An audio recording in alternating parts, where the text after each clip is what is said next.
BPL এর ফ্র্যাঞ্চাইজিগুলোর নাম বদলের ঘটনা নতুন নয়। যদি কোনো দলের নাম না বদলায় তাহলে সেটা অস্বাভাবিক মনে হয়।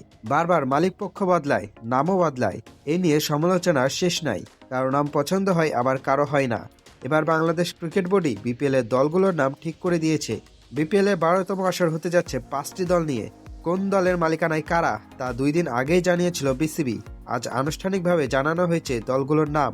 5 দলের মধ্যে 2টি দলের নাম অপরিবর্তিত থাকছে: ঢাকা ক্যাপিটালস ও রংপুর রাইডার্স। ঢাকা ক্যাপিটালস পরিচালনা করবে রিমাক হারলান এবং রংপুর রাইডার্স বসুন্ধরা কিংসের টগি স্পোর্টস। চট্টগ্রামের ফ্র্যাঞ্চাইজির মালিকানা এবার পেয়েছে ট্রায়াঙ্গল সার্ভিস লিমিটেড। দলের নাম হবে চট্টগ্রাম রয়্যালস। নাবিল গ্রুপের পাওয়া রাজশাহী দলটির নাম হবে রাজশাহী ওয়ারিয়র্স। এছাড়া ক্রিকেট উইথ সামির মালিকানায় খেলবে সিলেট টাইটান্স। প্রাথমিকভাবে 5টি ফ্র্যাঞ্চাইজিকে মালিকানা দিলেও দল পাওয়ার 5 দিনের মধ্যে 10 কোটি টাকা ব্যাংক গ্যারান্টি দিতে হবে বিসিবিকে। যদি কোনো দল টাকা দিতে ব্যর্থ হয় তাহলে তাদের ড্রাফটে অংশ নিতে দেওয়া হবে না। এমনকি ফ্র্যাঞ্চাইজি ফি হিসেবে যে 2 কোটি দেওয়া হয়েছে সেটিও বাজেয়াপ্ত করবে বিসিবি।